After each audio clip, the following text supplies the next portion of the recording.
মেঘলা আকাশ, মনোরম পরিবেশ, আজকের দিনটা একদম পারফেক্ট। আজকের আবহাওয়াটা মাশাআল্লাহ খুবই সুন্দর। আমার তো এরকম সুন্দর পরিবেশ দেখে বাইরে গিয়ে হাঁটতে ইচ্ছে করছে। যেমন সুন্দর বাতাস ছিল ওইরকম সুন্দর পরিবেশ, এইগুলো কি মিস করা যায় বলেন? আপনাদের ভাইয়া সকালবেলায় কাজে চলে গিয়েছিল, সে বলেছে আজকে নাকি দুপুরে বাসায় এসে খাবে, তার জন্য ঘরটর পরিষ্কার করে রান্নাঘরে চলে গিয়েছিলাম। গিয়ে দেখি বেসিনের উপর এত থালা বাসন, এইগুলো আবার ধুয়ে নিলাম। আমার একটা খারাপ অভ্যাস হচ্ছে, আমি রাতের থালা বাসন রাতে ধুই না, ওইগুলো আমি রেখে দেই, সকালবেলা ধুই, কারণ রাতে খাওয়া দাওয়ার পর এমনি শরীর ক্লান্ত থাকে, তার জন্য আর ধুইতে ভালো লাগে না, যার কারণে সকালবেলা ধুই। আমার কাছে থালা বাসন ধোয়া আর জামা কাপড় ধোয়া হচ্ছে সবচাইতে বিরক্তিকর একটা কাজ। এক কথায় বলতে পারেন এই থালা বাসন ধোয়ার কাজ আর জামা কাপড় ধোয়ার কাজটা আমি বাধ্য হয়েই করি। এর মধ্যে আপনাদের ভাইয়া আসার সময় হয়ে গিয়েছে, ভাবছিলাম যে আজকে কি রান্না করা যায়, ঘরে তেমন বাজারও ছিল না, তার জন্য ভাবলাম যে ডাল আর ডিম রান্না করি। যদিও ডিম আমি তেমন একটা পছন্দ করি না, আপনাদের ভাইয়ার জন্যই রান্না করি। আপনাদের ভাইয়া এমন একটা মানুষ, তাকে আমি যা রান্না করে দেবো সে তাই খাবে, তার কোনো ইচ্ছা নেই যে আমার এই জিনিসটা খেতে ইচ্ছে করছে বা আমাকে এই জিনিসটা রান্না করে দিও। তাকে যদি আমি ডাল ভাত রান্না করে দেই, সে তা দিয়েও ভাত খেয়ে উঠবে। সে কোনো কমপ্লেন করবে না যে তুমি এটা করো নাই কেন, এটা করলে না কেন। আমাকে কখনো এগুলো নিয়ে ব্লেম করে না, সে কখনোই আমাকে বলে না। মাঝে মধ্যে আমি নিজেই তার উপর খুব বিরক্ত হই, তখন বলি যে তুমি কেমন মানুষ, তোমার কি কোনো কিছু খেতে ইচ্ছে করে না যে আমাকে এই জিনিসটা বানিয়ে দাও বা এই জিনিসটা করে দাও?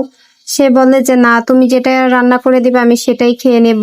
সে তো আমাকে বলে দিয়েছে যে কালকে থেকে তোমার আর কষ্ট করে রান্না করতে হবে না, যেহেতু আমার সকালবেলা কাজে চলে যেতে হয় আর আমার কাজও অনেক দূরে হয়ে গিয়েছে। আমি চাই না তুমি আমার জন্য এত সকালে উঠে কষ্ট করে রান্না করো। প্রয়োজনে আমি ক্যান্টিন থেকে খেয়ে নেব বা বাইরে থেকে খেয়ে নেব, তাও আমি চাই না তুমি এত সকালে উঠে কষ্ট করে আমার জন্য রান্না করো। মাঝে মধ্যে তার এই ছোট ছোট কেয়ারিং গুলো দেখে নিজেকে অনেক ভাগ্যবতী মনে হয়। মনে হয় যে আমি হয়তো সেই ভাগ্যবতী নারী যে কিনা এরকম একটা হাজবেন্ড পেয়েছি। আল্লাহর কাছে হাজারো কোটি শুকরিয়া, আলহামদুলিল্লাহ, তার মতো একজন জীবন সঙ্গী আমার জীবনে দেওয়ার জন্য। প্রত্যেকটা মেয়ে চায় তার লাইফে এরকম একটা হাজবেন্ড থাকুক যে কিনা তার কেয়ার করবে, তার খেয়াল রাখবে। আমিও বিয়ের আগে এটাই ভাবতাম, আলহামদুলিল্লাহ আল্লাহ আমাকে এরকম একটা জীবন সঙ্গী দিয়েছেন। হয়তোবা তার কাছে অনেক অনেক টাকা নেই, কিন্তু তার কাছে সুন্দর একটা মন আছে।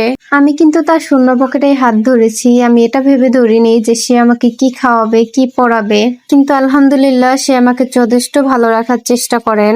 আমার বিয়ের পর আমাকে অনেকেই বলেছেন, আমার ফ্যামিলির লোকও বলেছে, ওর ফ্যামিলির লোকও বলেছে যে ওকে ছেড়ে চলে যেতে, ও আমাকে রাখতে পারবে না, আমাকে ভালো খাওয়াতে পারবে না। কিন্তু আল্লাহ চাইলে আমি একদিন এই কথাগুলোর জবাব ইনশাল্লাহ দেব যে না, ও আমার জন্য পারফেক্ট ছিল, ও আমার জন্য পারফেক্ট। আলহামদুলিল্লাহ।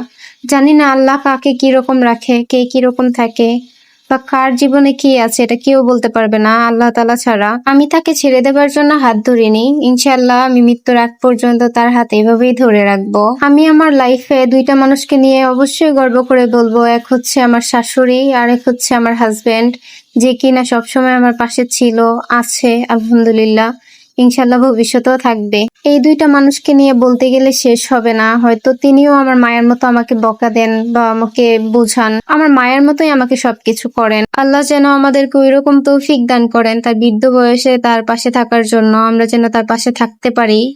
আমাদের আশেপাশে এরকম অনেক মানুষ আছেন যারা আমাদেরকে নিয়ে হিংসে করেন, আমাদেরকে দেখতে পারেন না, আমাদের ভালো চান না। তাদেরকে শুধু একটা কথাই বলবো, হিংসে করে কোনো লাভ নেই, কারণ আল্লাহ তাআলা যাদেরকে দেন তাদেরকে সবকিছু দিয়েই দেন। আপনি হিংসে করে তাদের ভালো থাকা নষ্ট করতে পারবেন না, তাদের থেকে কিছু কেড়েও নিতে পারবেন না। আমরা সবাই জানি হিংসা হচ্ছে পতনের মূল। আল্লাহ তাআলা হিংসাকারী ব্যক্তিদের এবং গীবতকারী ব্যক্তিদের কখনোই পছন্দ করেন না। আমরা এগুলা জেনেও অনেকে অনেকের ভালো থাকা সহ্য করতে পারি না, তাদের ভালো থাকা দেখতে পারি না। তাই আমাদের সবারই উচিত এইসব জিনিস থেকে নিজেদেরকে হেফাজত করা, নিজেদেরকে শুধরে নেওয়া। আল্লাহ আমাদের সকলকে খারাপ কাজ থেকে দূরে রাখুক। যাই হোক, আজকে অনেক কিছু বলে ফেলেছি আপনাদেরকে। এইগুলো বলতে গিয়ে তো আমি আমার রান্নার রেসিপি গুলো আপনাদের সাথে শেয়ার করতে পারলাম না, কোনো ব্যাপার না, অন্য কোনো দিন আবার শেয়ার করব। যাই হোক, ফ্রাইড রাইসটা কিন্তু অনেক মজা ছিল, আপনাদের ভাইয়া খেয়ে বলছিল অনেক মজা হয়েছে। আজকে এই পর্যন্তই, সবাই ভালো থাকবেন, সুস্থ থাকবেন, আল্লাহ হাফেজ।